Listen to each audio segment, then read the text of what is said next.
Hello friends and welcome back to another video. My name is Julie if you're new here, and today I'm going to talk about billionaire trope romance books.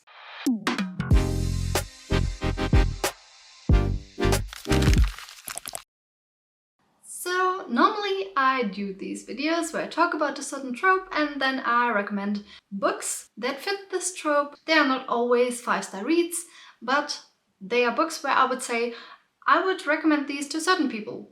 But in this video I'm going to be ranting about the billionaire trope in romance books. You know, the one where a regular girl falls in love with this rich, powerful man who sweeps her off her feet and changes her life forever. Yes, that one. I'll be discussing why most of the books that I have read in this subgenre are problematic, perpetuate harmful stereotypes, and ultimately do a disservice to the genre as a whole. I want to make clear that I do not say that this trope in general is bad in and of itself. And if you enjoy reading it, please don't be offended. I haven't read all of the books that have this trope, obviously. I'm just talking about the books that I read and the problems I had with them. If you have read any good books with this trope, please let me know in the comments. I am still hopeful and looking for them. That would be awesome. But let's get to the books that I have already read. We are going to start with Dirty Headlines by L.J. Chen. L.J. Chen is an author that has faced quite some criticism in the past, but I'm not going to go into detail about that. That would be a whole other video. But still be aware of that if you, for some reason, would think that it would be a good idea to read this book after I review it. Okay, so this book has an interesting beginning, at least. Cillian is a ruthless businessman who is forced to hire a new assistant, Jude, after his old one quits. Jude has the dream of becoming a journalist and uses her job at Cillian's company as a stepping stone to come closer to that dream. Also, she desperately needs that money. But when she starts her new job, she realizes, oh my god, the dude that is my boss is the guy that I had a one-night stand with just a week ago. And not only that, but she actually was the one who took his wallet when she left. Because, as I've said, she desperately needed money. And despite their initial animosity towards each other for obvious reasons, Jude and Cillian are drawn to each other. They begin kind of this secret office romance, but their relationship is threatened by Cillian's complicated past and also some stuff surrounding Jude's family. And of course, they also need to navigate their feelings throughout all of this. This sounds good, right? Not so bad. No. Cillian is actually an idiot. And that is phrased nicely. I hate this guy so much. Oh my god.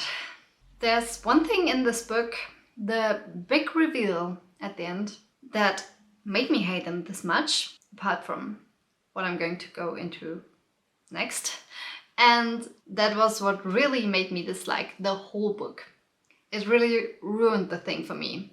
Even though there were things before that I didn't enjoy, that was kind of what put the nail in the coffin.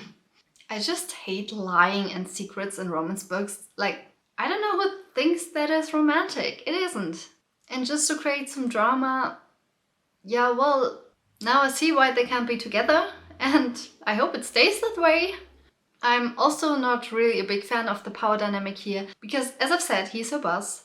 And even though that can be a fine scenario in some cases, she really depends on the job, so she can't just leave. And that makes the situation really uncomfortable for me. And apart from that, we have way too much dominant behavior going on by Cillian, and it's not in a good way. Just to give you an example, he breaks her phone just so she can talk to another man. That is just straight up abusive. And it should definitely not be romanticized in books. And if a man ever treats you like that, please leave him. No one should be allowed to do that to you. No one should be allowed to dictate who you are allowed to talk to. And actually, I don't believe that it still has to be said in this day and age, but apparently it does. So yeah, this book was not romantic at all. And sadly, the next book is not one that is much better than this. It is Stranded with a Billionaire by Jessica Clare. It is Stranded with a Billionaire by Jessica Clare. And again, the setup is really fun. Could have been a good story. The billionaire Logan Hawkins and the waitress Bronte Dawson get stranded on a deserted island because of a hurricane, and they end up stuck in an elevator together because of the storm. While they wait to be rescued from the island, they have to get to know each other and spend some time with each other and kind of get over their initial dislike, which is a really fun setup. Logan, though, is really used to getting his way, and I love that Bronte stood up to him, so that was a good point in the book in the beginning. But when they are rescued, they have to navigate their new romance in the real world, including dealing with the fact that Logan did not tell her that he is a billionaire. And here we have it again, lying as the foundation of a relationship. Very good idea. And it's really downhill from there. Really, really fast. Basically, we are hitting the ground. Obviously, when they come back, their relationship faces quite some difficulties because she finds out that he's a billionaire, blah blah blah. She's upset, understandably. And I guess there has to be some sort of conflict, but why does it always have to be the man being an asshole? That's just not fair. Let us be happy with the hero for once, please. Apart from the lying, Logan develops into an even more problematic character, because they have their discussions about her being a waitress and still wanting to work as a waitress because she actually likes her job. Who would have thought? And she wants to be independent. But Logan doesn't really understand that. He just wants to spoil her and basically not have her work at all. And of course, to resolve that conflict, spoiler incoming, I'm warning you, will be like over in a minute or so. The worst part was that he thought to resolve that conflict would be a good idea to buy the whole ass diner that she is working at. How would anyone think that's a good idea? And he does it just so he's able to talk to her.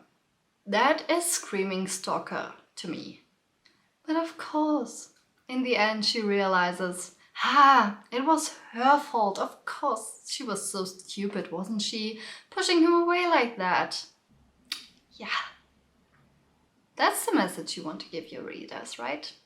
I really liked how she was so independent and didn't want his money in the beginning. It could have been such a great setup for the story. And finally a good ending for Billionaire's romance. But I was wrong. And the next book that we have on this list of amazing books is Beautiful Liar by Sarah Cox. And this book actually had a different title when I read it, but I don't think I'm even allowed to say that on YouTube. So if you want to know, look it up. And honestly, when I read that former title, which they have now changed to be more marketable, I guess, I would have thought this book would have been the worst one on this list. But surprisingly, it wasn't. It was still bad though. I even gave this book 3 stars, I believe, because the setup was quite interesting and different from the other books. We have our hero, Quinn Blackwood, and he is a CEO by day and an adult film star at night. And for that he goes by the name Q. Very creative.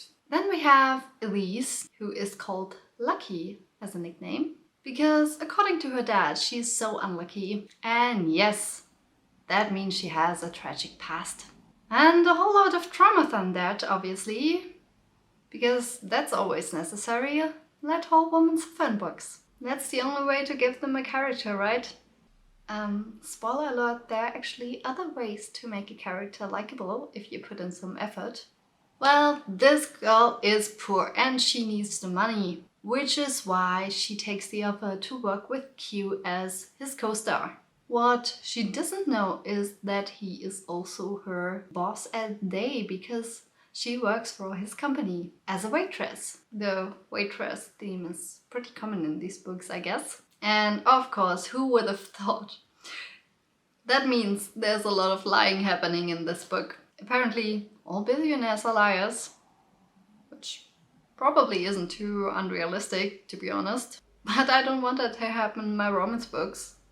Not only is Quinn lying about his identity, obviously, he keeps lying about other stuff throughout the book, because he has kind of a traumatic past as well and he wants revenge for that.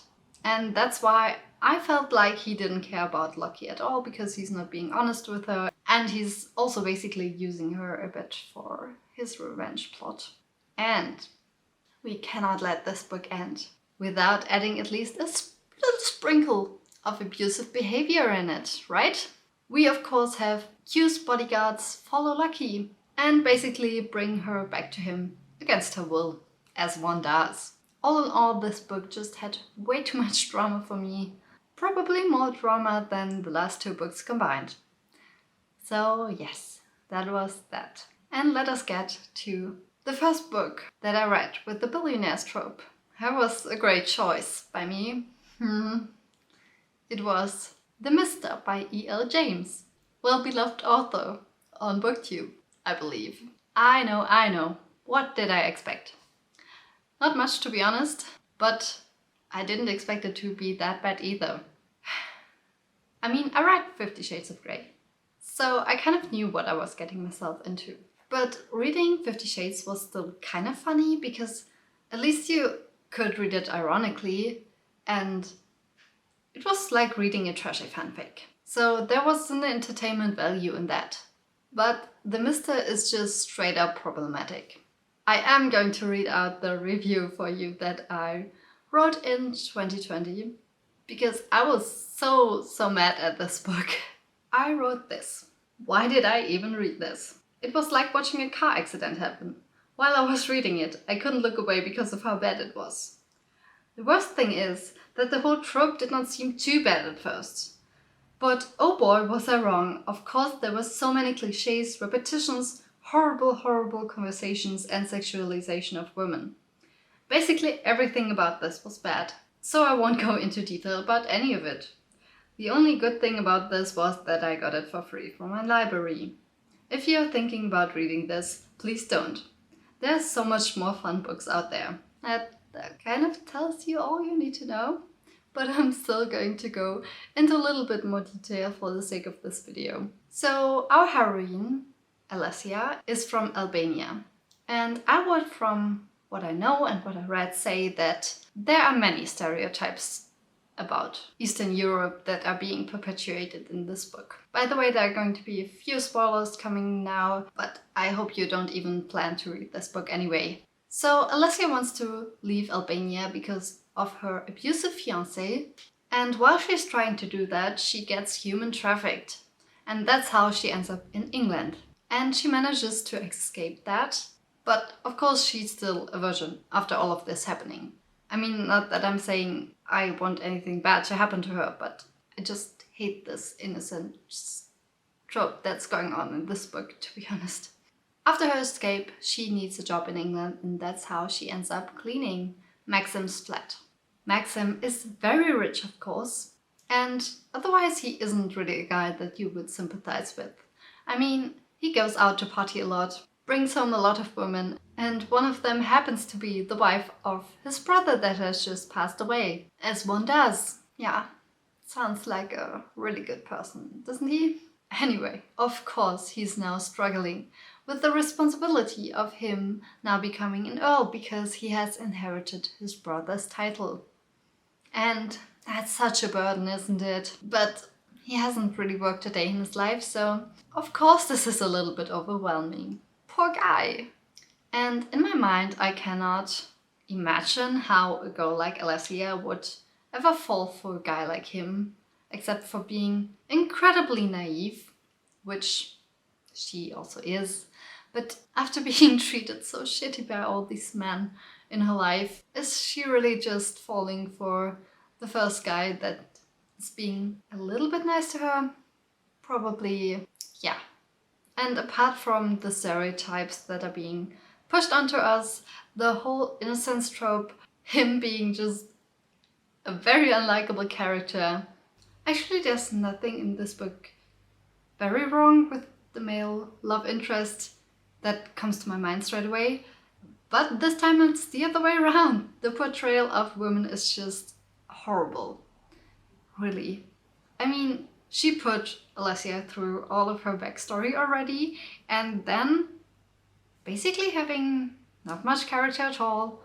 Besides needing constant saving, she doesn't have a lot of character and somehow still manages to have all kinds of traits that make her this wonderful partner, but only to serve the guy and make her interesting to him. Because of course, she doesn't know how to use the internet or a cell phone, which is not really accurate for people coming from Albania. They actually do have internet there, which maybe do your research before writing a novel on something. Well, but even though she doesn't know that or use that, she is of course a musical genius, because that's one of our hero's interests. She reads tons of highly intellectual books, and she's also basically a chess grandmaster. And on top of that, breathtakingly beautiful and innocent. And because that isn't enough to make her seem like his servant, she also keeps calling him Mr. And that made me so uncomfortable while I was reading this book. It's actually disgusting.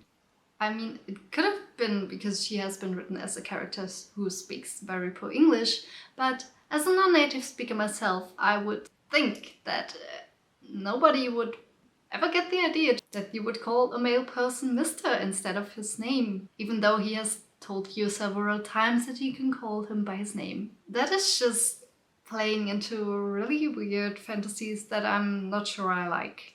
You know, there's this history of sexualizing Eastern European women's accents, and it just doesn't sit right with me to use that as a trope in a romance book. I think I could rant about this book much longer, but overall this book was just predictable, repetitive, cliché and lazy writing. And it felt like there was not a single original idea in this. But there is even a second part coming out this year. Ah, how lucky we are to experience this. It's called The Misses, which maybe that's a step in the right direction. I doubt it, but we'll see. Unfortunately, it does not get better with our last book. It is Body by Audrey Cullen, known for the Calendar Girl series, which I haven't read yet. And after reading this book, I don't really plan to. When the synopsis of a book says he didn't take no for an answer, you know it's going to be bad. Unfortunately, I did not read the synopsis before reading the book. That was my mistake. But if you haven't read the book, now you are warned. The relationship in this is even more problematic than the ones we have talked about before. That is amazing. How did she do that? Such a great accomplishment as an author. Hard to top it, but Audrey Cullen did it. So, Gillian is a survivor of sexual assault, because we haven't heard that today, have we? It really does seem like all of these books are written by the same person. But at least, because of that happening to her, she is described as an independent woman. And now she even works in a field where she helps victims of abuse, which I thought was so great to see that. And she has this group of girls who support her and who she calls her soul sisters, because I believe they have been going through the same stuff and now they're supporting each other and taking care of each other, except for when she falls for this guy. And therefore it makes me even more mad when she ignored every single red flag that is in this book. Chase, our male main character and love interest, is surveilling her, like actual surveillance, reading her private messages. And of course no other man is even allowed to look at her. He also doesn't even listen to the things she's telling him when she's showing him boundaries. And he's also bragging about the woman he's been with before. And she might even protest a bit at the beginning. But then she just keeps accepting his behavior because he's explaining himself, and then it's alright. Also, from what I have heard from people who have been in abusive situations, people that have experienced that don't actually enjoy being pushed around and being manhandled, at least not like against their will. But I don't want to judge on that. There's so many more problematic things that we can talk about though. It's needless to say that their relationship moves on way too quick. And at the end of the book, she basically hands him over the control of her life. I do not understand how an author can write a book that incorporates a group of girls who call themselves soul sisters, who stand for independence and female empowerment. And when the girl in this group ends up being in this kind of relationship, they don't say anything. They don't intervene. I don't get it. And I think this is actually worse than just having our typical alpha hero, because it pretends to be an empowering story, and girls who read this book will think that this is okay. And it's not. So here we are. I really needed to get this on my chest, obviously. When it comes to billionaire romances, and especially these falling under the dark romance subgenre, it's understandable for readers to be expecting some questionable choices and some flawed characters as well. However, I believe that there are plenty of books out there that can offer a more refined and nuanced perspective on romance without resorting to tired tropes and problematic themes. There are countless authors out there who write beautifully crafted romances that are both entertaining and thought-provoking. I really wish there would be books with the billionaire trope who still bring that to the table. I don't think that's too much to ask for. And I'm sure there must be some out there that I will enjoy. So again, if you know any that are not problematic, please let me know down in the comments. And I promise you I will read them. Okay, so that was my little rant. I hope you enjoyed it. And I will see you in my next video. Bye!